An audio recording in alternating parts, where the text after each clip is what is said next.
Are you wondering the differences between selling on Etsy versus Shopify? If so, then this video is for you. We're going to break it down, talk through the details, and let you know our opinions. I'm here with my business partner, Kyle Hamer. Hey, man.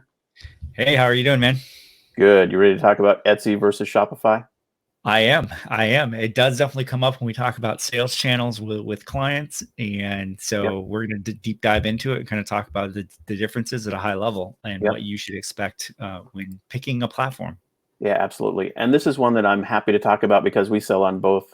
Shopify as our primary sales channel for our core brand, Pixie Fair, and then on Etsy as our secondary channel. So I have personal experience on both of these with my own brand. Happy to talk through them. I was just looking at our stats. We've done 62,000 transactions on Etsy. So that's kind of fun, just looking through some of the basic detail there. It is a meaningful sales channel for us. But again, it's secondary. It's about 8%, I think, of our total sales. And we've really been on it, I think, since 2012. And so Etsy is definitely one that you should look into if you can sell on Etsy, and there are just a limitation on categories. We could talk through a little bit of that. I guess you could say, what are the options to sell on Etsy? I guess it would be jewelry and accessories, clothing, shoes. I'm looking at the top of their site right now. Home and living items, wedding and party items, toys and entertainment, art and collectibles, craft supplies. Those types of things are available to sell on Etsy. So if you can, certainly think about it. I think that would be a wise thing to do. But let's talk through some of the detail in terms of the differences between Shopify versus Etsy. What are your thoughts on it? Why would somebody choose one versus the other and or doing both? What are your thoughts on the basic idea?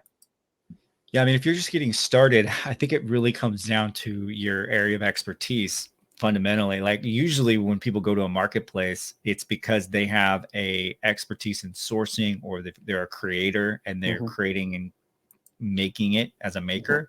And so Etsy's a great platform for that because Etsy's providing you the traffic in essence, and you don't have to become a great marketer. You're focused on product development. And that's true of any marketplace, but I think it's especially true of Etsy because of the creator culture and sort of the categories that they really thrive in. Lends itself to that. And of course, that makes it similar to other marketplaces. Pixie Fair, in fact, is a marketplace, the primary e-commerce business that we run. But Amazon's obviously the marketplace to the world. And third-party sellers on Amazon are in the millions, I think, hundreds of thousands or millions of third-party sellers. So Etsy has obviously a huge seller community in that regard. But you're right. They don't have to worry about providing traffic if you're on Etsy and you're just starting out. That's something that you can sort of take off the table. Although I will say, you never really get off the hook in terms of being responsible for traffic and figuring out how to get people to visit your listings and to actually look at what you've got. There's always, to some degree, a part of that you're responsible for. But Etsy does enhance that for you. They do have their own advertising platform. Sorry, I said Amazon platform. They have their own advertising platform. And so you can actually have your listings on Etsy and then spend money to promote them. And in fact, Etsy automated that process and sort of took it out of the hands of their sellers this last year. I think it was this last year. I can't remember the exact date, but basically they instituted a policy where they will advertise your product for you and then take a fee for the advertising work that they did and pass along the sales to you. And when that kicked in, we were like, wow, do we really like that? We're not sure, but it worked out really, really well for us. So we're actually happy that they're advertising. We do our own advertising, but they started to do even more. And we're happy that they did. So there is a level of control that you have over your marketing work, even if you're on Etsy. Yeah, for sure. It is probably the simplest advertising approach as from a marketplace perspective. Like if you get on Amazon or any other marketplace, really, you really have to be aware of how the nuances work for those marketplaces for advertising. With Etsy, you can just kind of set your budget, let it do if that's what you want to do, and see if you can get more visibility through their platform that way. Yeah, absolutely. Well, let's talk through a few of the other differences. Obviously, setting up your own Shopify site means that you have a brand that you've gotten a domain for. You've probably gotten a DBA, or maybe you've gone through your state a business license process to have Mhm. a formal business that you can call your own with a brand. You got the URL for and all of that kind of thing. So those are sort of prerequisites for being on Shopify. And then, of course, once you're on Shopify, you're completely responsible for all the traffic. You are. And people know this, but it's we want to point it out anyway. You've got to figure out email marketing and social media and paid traffic strategies to really make a go of it on Shopify. And so that's just something you don't have to worry as much about, on Etsy. But what Sure. else are differences between the two, or other parts of Well, selling on Etsy that you want to point out?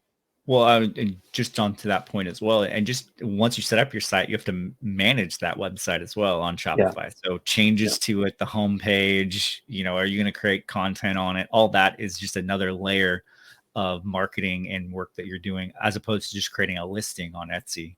yep, So, sure. Let's talk um, about the costs involved in running a business through Etsy versus running a business through Shopify. And of course, some people will do both, but what do the fees break down? What's that look like in terms of the two? yeah, the fee structure on Etsy is really, really, it's good compared to other marketplaces. If you're not doing a lot of advertising on Etsy, the fee structure breaks down as a listing fee and then a transaction fee. And the listing fee is 20 cents. So every time you list a product, Etsy's going to charge you 20 cents. And there's an auto listing where there's a time frame for listings on Etsy, and you can auto renew it. They're going to charge you 20 cents, and then 5% of the price you display for listing, including shipping and any gift wrapping stuff, is the transaction fee on Etsy. Okay, great. And then for Shopify, of course, you've got different levels of your plan. You can be Right. on a Shopify basic plan for $29 a month, and then you can upgrade to sort of a higher tier that is a $79 a month plan. And then, of course, you've got transaction fees through Shopify as well. The transaction fees that would flow through every transaction for Shopify would be like 29 cents. Sorry, 29%. Sorry, 2.9% plus 30 cents. Sorry, that's very confusing. 2.9% plus 30 cents is the standard. And that's the same as if you just did a sale through PayPal Sure. versus through Shopify's shopping cart functionality.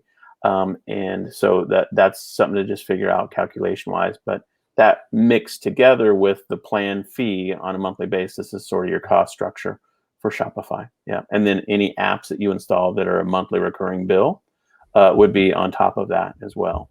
Yeah. So I have a quick question for you.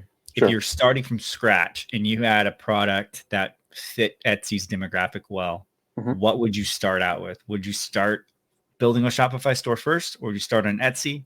What would be Yeah. your recommendation?